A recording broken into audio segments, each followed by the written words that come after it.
வணக்கம். செல்வகுமாரின் அதிகாலை வானிலை ஆய்வறிக்கை. அதிகாரப்பூர்வ வானிலை அறிக்கைக்கு இந்திய வானிலை ஆராய்ச்சித்துறை அறிக்கையை பார்க்கவும்.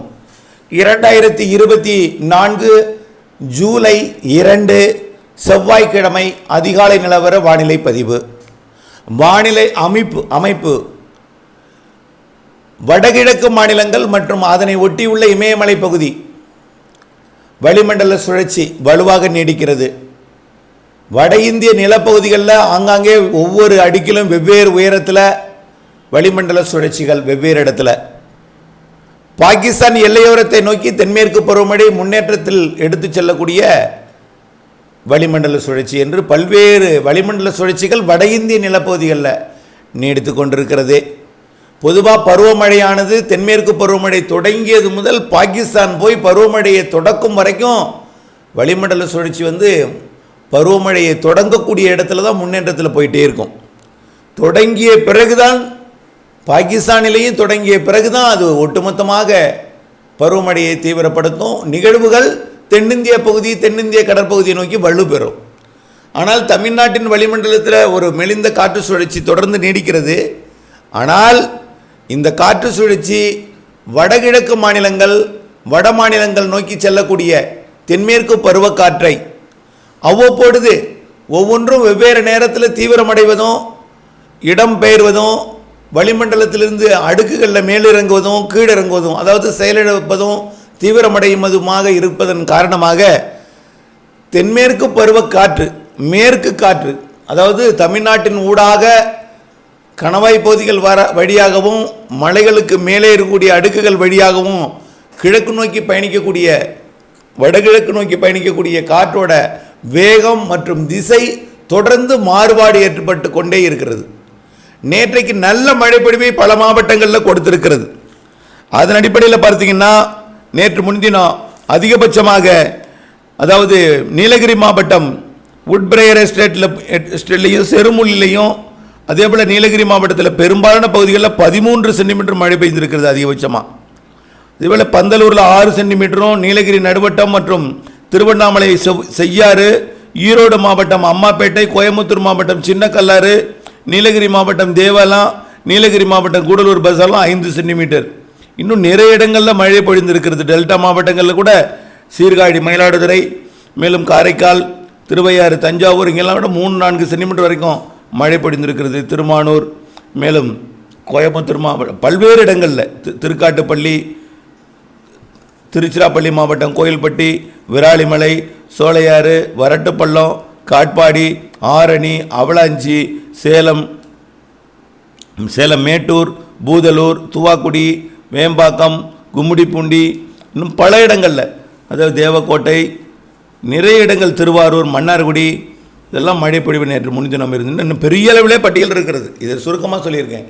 ஆனால் நேற்றைக்கு என்னாச்சுன்னா வேக மாறுபாடு அதாவது தென்மேற்கு பருவ காற்று கொஞ்சம் கூடுதலாகியது. ஏன்னா குஜராத் மற்றும் மகாராஷ்டிரா கரையோரம் நீடித்து கொண்டிருந்த அந்த காற்று சுழற்சி கொஞ்சம் பரப்பில் விரிந்தது. அதனால கேரளாவில் கொஞ்சம் தீவிரமடைந்தது.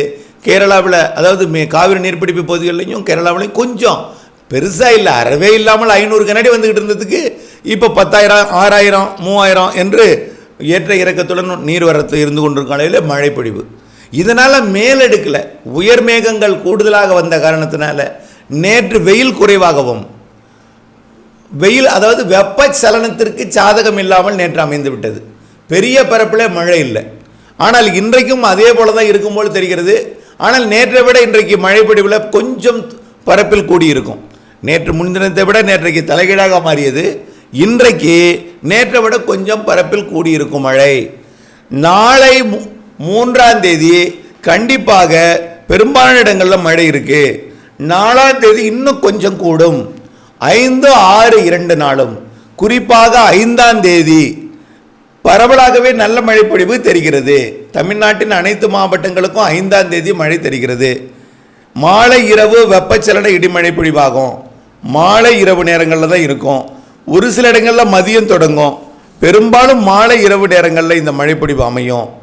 நேற்றைக்கு அதிகாலை வரை மழைப்பொழிவை கொடுத்து நேற்றைக்கு மாலை எதிர்பார்த்த மழை விலகிய அதாவது தீவிரமில்லாத நிலையில் பல்வேறு பகுதிகளில் நேற்றைக்கு பொழிந்திருக்கிறது. ஆனால் அதை விட இன்றைக்கு கொஞ்சம் கூடுதலாகவும் நாளை இன்னும் கொஞ்சம் கூடுதலாகவும் 4ஆம் தேதி இன்னும் கொஞ்சம் கூடுதலான பரப்பிலும் 5ஆம் தேதி கொஞ்சம் ஒரு பெரும்பாலான மாவட்டங்களில் ஒரு நல்ல மழைப்பொழிவை 5ஆம் தேதி கொடுத்து 6ஆம் தேதி தீவிரம் குறைந்து 7ஆம் தேதி விலகிடும்.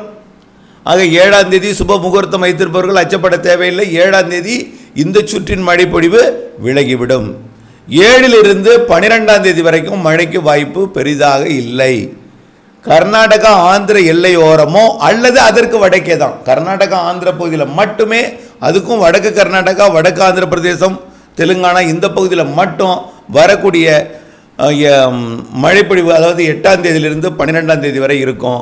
தமிழ்நாட்டை பொறுத்த வரைக்கும் 8ஆம் தேதியிலிருந்து 12ஆம் தேதி வரை உள்ள காலகட்டத்தில் மழைப்பொழிவிற்கு வாய்ப்பு குறைவு, வாய்ப்பு இல்லை. அப்படியே இருந்தாலும் கொஞ்ச நேரம் ஒரு இடங்களில் இருந்துட்டு போயிடும்.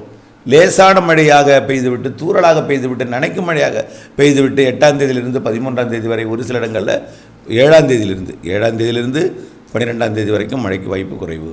ஆனால் 6ஆம் தேதி வரை இருக்கிறது. 7ஆம் தேதியே இருந்தாலும் அது தூறலாக நனைக்கும் மழையாக போய்விடும். வரும் பெய்யும் போயிடும். அப்படிப்பட்ட மழை, ரொம்ப குறைவான பரப்பு.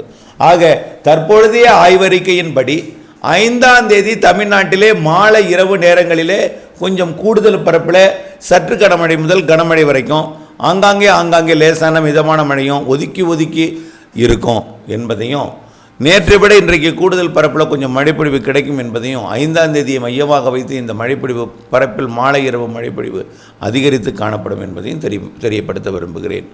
அடுத்தபடியாக 7ஆம் தேதியிலிருந்து 12ஆம் தேதி வரைக்கும் மிக குறைவான பரப்பு. அது 7, 8 தான் மிக குறைவான பரப்பு.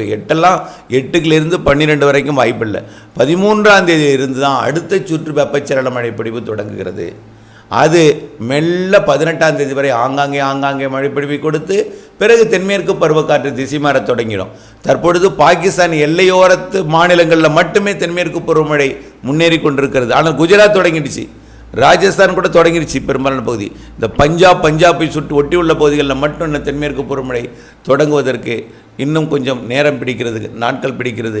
கண்டிப்பாக 10ஆம் தேதி 12ஆம் தேதிக்குள் பாகிஸ்தானில் மழைப்பொழிவு தென்மேற்கு பருவமழை தொடங்கியதும் 15ஆம் தேதிக்கு மேல் மெல்ல காற்று திசை மாறி தென்மேற்கு பருவமழை மாத இறுதி வாரத்தில் நல்ல ஒரு மழைப்பொழிவை, அது மாத இறுதி வாரம்னா ஒரு நம்பிக்கை விட்டு மழை தான், அணைகளை நிரப்பு மழை அல்ல. அதே போல் ஆகஸ்ட்லேருந்து தான் ஒரு நல்ல மழைப்பொழிவு கிடைக்கும். ஆகஸ்ட் 15லேருந்து தான் தென்மேற்கு பருவமழை கொஞ்சம் நல்லா கிடைக்கும். செப்டம்பர் அக்டோபரில் தான் அணைகளுக்கு கூடுதல் நீர்வரத்து நிரப்பும் மழையெல்லாம் இருக்கும். நிரப்பும்னா கபினியை முதல்ல நிரப்பிடும். ஆகஸ்ட் இறுதிக்குள்ளே கபினி நிரம்பும், அது நிச்சயமாக. ஆகஸ்ட் இறுதியிலேருந்து நிரம்பிய பிறகு தான் மேட்டூருக்கு தண்ணி வரணும். மேட்டூரில் 11 டிஎம்சி தான் இருக்குது. 11 டிஎம்சி என்பது 11 நாளைக்கு தேவையான பாசனத்துக்கு தேவையான. இதில் மாதத்துக்கு 3 டிஎம்சி குடிநீருக்கு வேண்டும். ஆக மாதத்துக்கு 3 டிஎம்சினா இருக்கிறதே 2 மாதத்துக்கு தேவையான குடிநீருக்கு தேவையான தண்ணீர் தான் மேட்டூரில் இருக்குது. ஆகையின் காரணமாக காவிரியில் தண்ணீர் திறப்பது சவால். கர்நாடகா அணையிலையும் 11 டிஎம்சி தான் இருக்குது. ஆகவே மேட்டூர்லேயும் 11 தான் இருக்குது. இதுக்கு இயற்கை கை கொடுக்கும் பொழுது, அதாவது ஆகஸ்ட் 15க்கு மேல், ஆகஸ்ட் இறுதியிலிருந்து கபினி நீர் முதல்ல கிடைக்க தொடங்கும். பிறகு தான் கேஆர்எஸ் நீர் செப்டம்பரில் கிடைக்க தொடங்கும். அக்டோபரில் மேட்டூரை திறக்கும் அளவிற்கு நீர் கிடைக்கும். ஆனால் முழு கொள்ளளவை எட்டுமா என்பது கொஞ்சம் பொறுத்திருந்தான் பார்க்கணும். ஆனால் நல்ல மழை இருக்குது. தென்மேற்கு பருவமழை நிறைவடையும் பொழுது நல்ல மழை இருக்குது. வடகிழக்கு பருவமழை சிறப்பாக இருக்குது. மேட்டூர்லேருந்து தண்ணீரை எதிர்பார்க்காத அளவு கூட சில இடங்களில் சில நாட்களில் மழைப்பொழிவு இருக்கும். ஆகையினால் ஒருபோக சாகுபடிக்கு மழைப்பொழிவு கை கொடுக்கும். ஆனால் இப்பொழுது ஆழ்துளை கிணறுகளை வைத்து சாகுபடி செய்பவர்களுக்கு மட்டும் இயற்கை கை கொடுக்கும். அதே போல் ஆழ்துளை கிணறுகளுக்கு இருந்து சாகுபடி செய்து மேல்மழை அவ்வப்பொழுது தூறல் நனைக்கும் மழைகள் லேசான மழைகள் என்று கொடுத்து கொண்டிருக்கோம். காவிரி டெல்டாவிற்கு பாசனம் என்றால் அது நிச்சயமாக ஒரு போகத்திற்கு மட்டுமே கிடைக்கும். கண்டிப்பாக பின்மழை இருக்கிறது, வடகிழக்கு பருவமழை சிறப்பாக இருக்கிறது என்ற நம்பிக்கை கொண்டு இப்பொழுதைக்கு வெப்பசலன மாலை இரவு இடிமழை பொழிவு இன்றிலிருந்து 5ஆம் தேதி வரை, 6ஆம் தேதி வரை, 7ஆம் தேதி வரை கொடுத்தாலும் 5ஆம் தேதியை மையமாக வைத்து மாலை இரவு மழைப்பொழிவு இருக்கிறது என்பதை நினைவில் கொண்டு திட்டமிட்ட வானிலை அறிக்கையுடன், திட்டமிட்ட வேளாண்மைக்கு வானிலை அப்டேட்ஸுடன் வானிலை மாறுதல் அறிந்து துல்லியம் அறிந்து பணி செய்து லாபமடைய அன்போடு கேட்டுக்கொள்கிறேன். நன்றி.